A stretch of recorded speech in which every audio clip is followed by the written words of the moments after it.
All right, hello, beautiful people. We're on our next part. We are heading to the end of our series. So this one, co-parenting with the narcissist, is all about. It's not about me. It's about our children. No one should have to ask you to provide for your children. I'm gonna try to keep this short and simple and to the point. We'll see how that goes. Now, no one should have to ask you to provide for your children. They are not leverage, they're your responsibility. We should not need a court order for you to do what's right. But, I'm co-parenting with a narcissist, so everything's totally different. None of his the other people, the other sets of children have not stuck him for child support.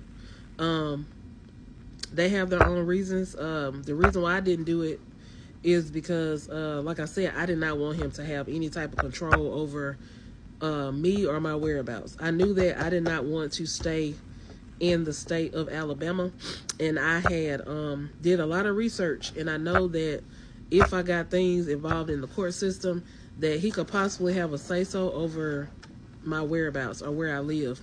Because he could claim, whatever he wanted to claim about that. So that's why I didn't get the court system involved. But the court system should not have to be involved. It should be an automatic. It should be automatic. Like, why do I automatically know and understand that it's my responsibility to take care of my children?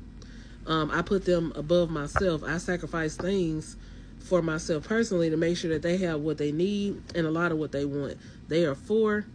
And my oldest is about to turn 6 in May. They're innocent. They are intelligent. They're like the best things that happen to me. So why would I not make sacrifices to make sure that they're happy? To me, one of the things I try to make sure is that they're happy. So if the smallest thing can make them happy, I'm going to do what it takes to make sure that they are happy. So it's automatic with me. I know that even with, like I said, even with me, being disabled, I still do everything I can. That is why I have side hustles. Like, I have some side hustles, one-on-one classes on here on my page if you have time to check those out. Also, thank you for the likes and the shares and the comments and everything. Thank you for all of that. That's helping me. That's helping us, helping me to support them as well. But I should not have to ask you for money or anything when it comes to taking care of the children. But, of course, as a narcissist, the problem with that is that it doesn't matter what you ask for. It's always going to be a problem or issue. Either it's too much, or it's not the right thing, or you're not spending it correctly, or you don't have to spend it like that. It's basically like, if they're not in complete control over it, they're going to have something to say about it. So that is part of the issue when you're co-parenting with a narcissist, is either they don't give you any money at all, or they give you a little bit of money, and then they want to try to control the little bit of money that they are giving you. So I dealt with the no money at all for a while, for a very long time, where he wasn't sending anything. And then we got to a point where he was sending something, but it became an issue because it was like I had to jump through hoops to get it. So that becomes an issue too with me, because I don't like to ask for things. So, but dealing with him, I have to ask because for the sake of my children, I have to ask. And then, of course, sometimes I get a story about what all they're going through and why they can't send anything. And I have to listen to the story. But internally, I'm thinking that whatever you're going through has nothing to do with me and what the children need. That has nothing to do with me, because, I feel like as a man, if you decide to sleep with people and have children by people, then you should be prepared to accept their responsibility. I mean, I had to be prepared to accept the responsibility, even with being disabled, even with everything that's going on with me. I had to be prepared to accept the responsibility because no one else is. So on a positive note, I have side hustles. I have a business. I have some nonprofits. Of course, I have God, looking out for us. But this is short and sweet and to the point. I should not have to ask you to support the children. I should not have to involve the courts. Children need things just like we do. We need a roof over our heads. We need clothing. We need food.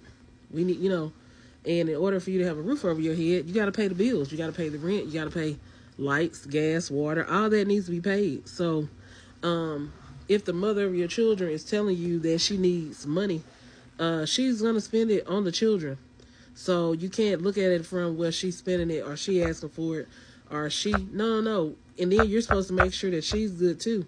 That may be an unpopular opinion, but you are supposed to make sure that the mother of your children is good, because if she's not good, then the children are not going to be good. Like, it goes hand in hand, and I don't understand why people don't understand that it goes hand in hand.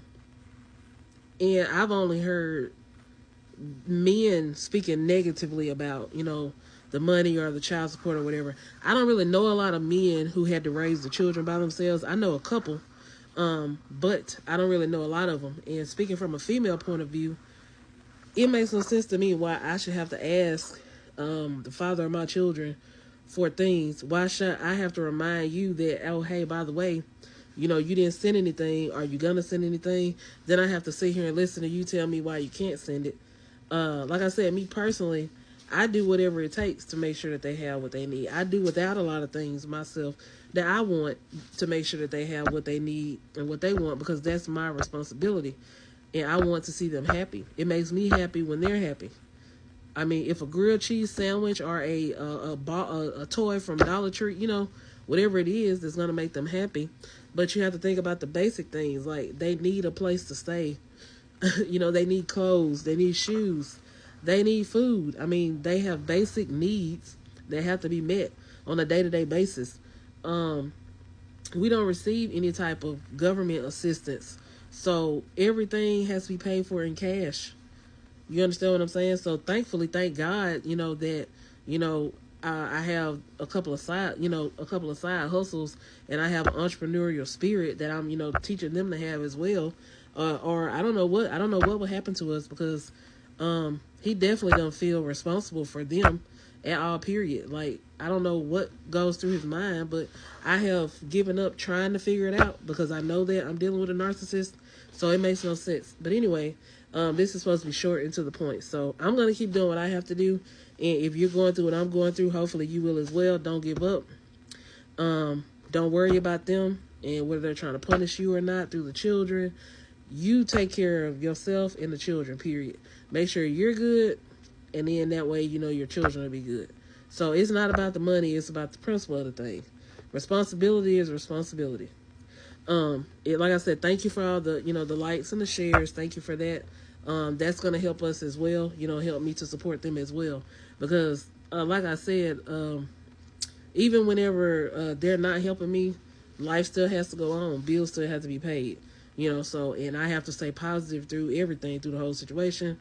Positive, stay positive, stay positive, stay positive, and keep making things work. You know how they say, making nothing out of something, making $1 out of 15 cents. We keep pushing, we keep going, we do what we have to do. And like I said, I'm teaching them to be entrepreneurs, have the entrepreneurial spirit too, just like I have. You gotta make things shake. You just have to. You gotta do what you gotta do. So thank you for listening, and stay tuned for the next part.